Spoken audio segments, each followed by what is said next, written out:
Muita gente acha que Donald Trump traiu o Brasil, abandonou o presidente Bolsonaro e estaria preocupado apenas com seus próprios interesses.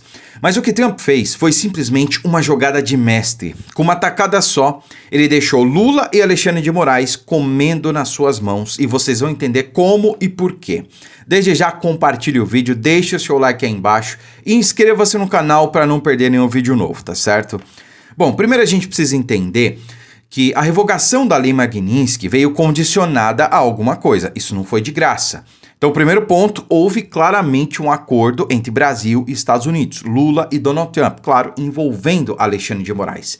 Agora, o que estaria por trás desse acordo ainda não foi revelado e talvez nem seja, né? Acordo envolvendo Lula para retirar Moraes da Magnitsky é considerado obscuro. E aqui está a grande jogada de Donald Trump, e que deixa Lula exatamente onde Trump queria, comendo nas mãos dele. O que o Trump fez deixa Lula simplesmente sem saída. Ele e Alexandre de Moraes são obrigados a cumprir rigorosamente o que eles acordaram.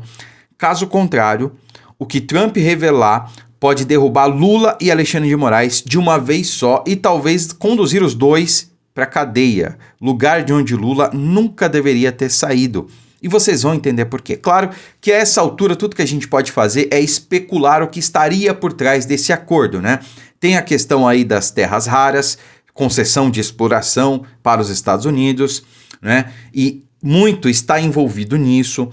Tem a questão aí das Big Techs, né? Dois pontos importantes. Primeiro, a taxação sobre as Big Techs, algo que ia inviabilizar o negócio, né? Algo que ia fazer os Estados Unidos perderem bilhões e bilhões de dólares em arrecadação de impostos e também o avanço da censura aqui no Brasil. A gente sabe que a revogação do artigo 19 do Marco Civil da Internet ia simplesmente acabar com a internet livre aqui no Brasil. Na prática, ia ser censura, pura e simplesmente. E o que ia simplesmente mudar o jogo o ano que vem na questão eleitoral, né? Então, revogando o artigo 19 do Marco Civil, ia passar aí para as Big Techs, para as plataformas digitais, a responsabilidade por qualquer conteúdo postado nas redes sociais. Isso, na prática, para evitar milhões e milhões de reais em multas, as Big Techs iriam evitar toda e qualquer postagem sobre política, né? Principalmente com críticas ao governo, críticas ao Alexandre de Moraes, ao STF como um todo. Então isso ia inviabilizar o negócio e ia, na prática, acabar com a liberdade aqui nas redes sociais, né? Então isso entrou nesse acordo também.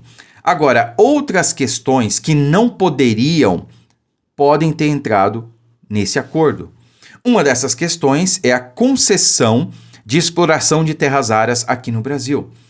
Mas veja, isso seria, em várias medidas, um crime de responsabilidade, violação à soberania. Quer dizer, o Lula não poderia ceder à exploração de terras raras aqui em troca de um favor pessoal, em troca de uma questão pessoal. Isso seria considerado crime de responsabilidade, né?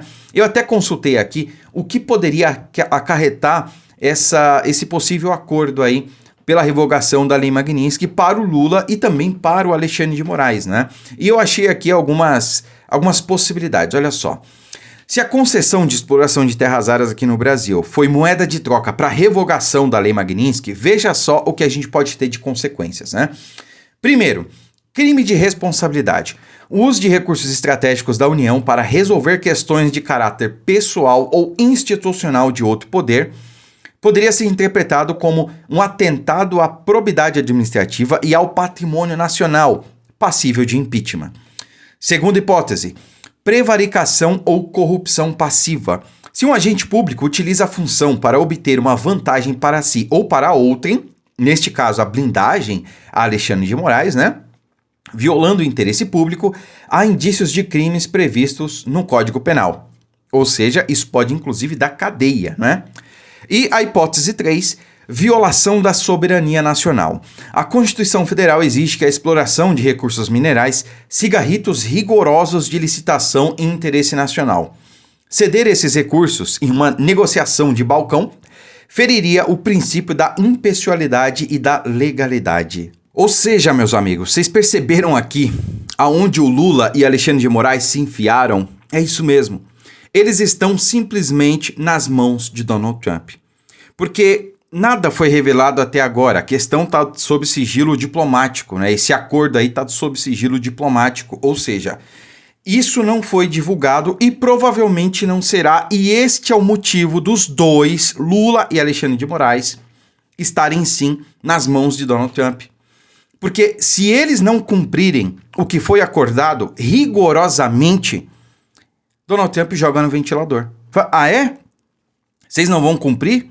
Porque assim, houve um acordo no passado entre Bolsonaro e o Alexandre de Moraes, né? Bolsonaro, naquele 7 de setembro, disse que, naquele tom inflamado, né? Disse que não ia mais cumprir as determinações de Alexandre de Moraes. A coisa escalou, aí veio o Temer, mediou um acordo. Não, vamos conversar com Moraes, né?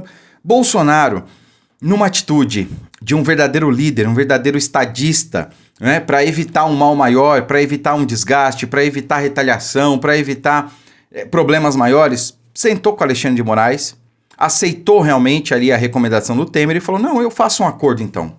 Né? Eu baixo o tom, em troca Alexandre de Moraes para com a perseguição política, para com o ativismo judicial, né? Arquiva esse inquérito infindável aí das fake news, que hoje já dura aí mais de 7 anos. Pois bem, Bolsonaro cumpriu a sua parte no acordo e Alexandre de Moraes não. O que aconteceu? A coisa continuou escalando e ficou por isso mesmo. Então, por que a gente deveria confiar que eles iriam cumprir agora o acordo com Donald Trump? Porque, como eu disse no vídeo anterior, Bolsonaro não tinha meios para retalhar. Donald Trump tem. Só que agora ele tem mais do que meios para a retaliação. Se o Moraes e o Lula não cumprirem o acordo, não se trata apenas de voltar com a lei Magnitsky, porque os Estados Unidos podem fazer isso, no estalar de dedos, do dia para a noite, literalmente. Não se trata apenas disso. Se eles não cumprirem o que foi acordado, o Trump vai jogar no ventilador e vai divulgar o teor desse acordo. Se o teor desse acordo for realmente a concessão de exploração de terras raras, se o Brasil ofereceu isso, ou melhor, se Lula ofereceu isso para salvar o seu amigo, por uma questão de ordem pessoal, está configurado crime de responsabilidade, está configurado corrupção passiva e muito provavelmente aí a violação à soberania nacional. Estamos falando não só de impeachment, mas também de cadeia. Trump sabe disso, Moraes sabe disso, Lula sabe disso. Resultado, eles vão cumprir o acordo. Como eu disse, a gente não sabe o que está por trás desse acordo, mas se realmente foi isso que a gente está conjecturando, especulando aqui, eles estão nas mãos de Donald Trump. E vamos ver.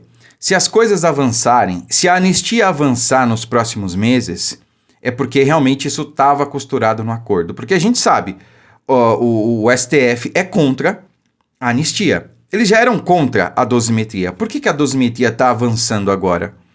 Por que já foi aprovado na Câmara? Por que certamente será aprovado no Senado? Talvez não esse ano ainda, né? A questão está sendo debatida lá hoje, mas isso vai ser nas próximas semanas. Por quê? Porque claramente isso esteja num acordo que foi costurado. Mas o tempo dirá. O fato, meus amigos, é que Donald Trump fez uma grande jogada. Realmente, o homem sabe o que faz, né? Mas tem gente achando que ele abandonou o Bolsonaro e traiu o Brasil. Eu duvido muito disso.